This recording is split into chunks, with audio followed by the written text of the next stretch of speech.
This is a huge part of my like present day problem with Cassian. Like he wants Nesta, but he wants her on his terms and in his way. Like there's very little room for her in the Nessian ship now. It sucks. And I think the problem is that I think we're so used to Fandom Cassian that Canon Cassian always comes as a little bit of a shock when we read him, because in Fandom Cassian is incredible. Like Fandom Cassian would never, ever, ever let anyone do his mate dirty the way that Canon Cassian lets people do Nesta dirty. And there's just a lot of different times where he's just so focused on his own things and his own issues with Nesta and his own issues with himself that like he's not really hearing her, and she's now made it to someone who routinely doesn't hear her.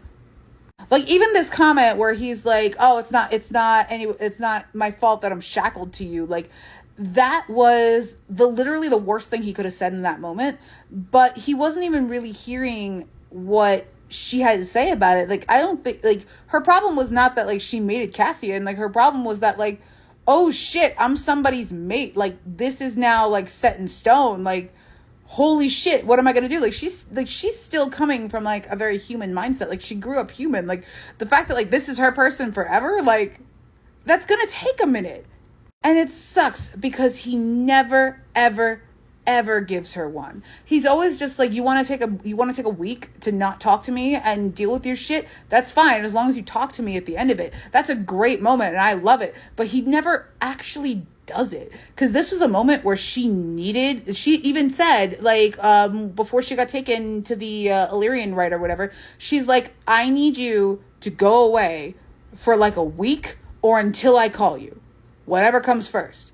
And then he's like, oh, she didn't word that right. I'm going to show up tomorrow and I'll tell her to word it better next time. Even then, he's not listening to her. And this gets papered over by the fact that like she was taken along with her friends into the Illyrian rite, and then that in turn takes priority. And then by the time that she comes out of it, she and Cassian, they're all good now. And it is, and I guess it's kind of funny that like they were gone for about a week, and Cassian did give her the week, but he didn't give her the week. He didn't intend to. Like she's very lucky that she got that week. It's just she got it at the hands of Illyrian assholes, but whatever. So Akasif actually sidesteps Cassian's disrespect of Nesta's boundaries by making the plot have him adhere to them, because he would, if they hadn't been taken by the Illyrian rite at that moment, he would have disrespected her and dishonored the thing that she asked him to do. Like, come on, man. And I feel like this absolutely flies in the face of it's completely the opposite of the Elriel thing, where Elriel, they're on the outs right now because of the bonus chapter, and Elaine didn't even have to say anything. All she had to do was give him the necklace back. I'll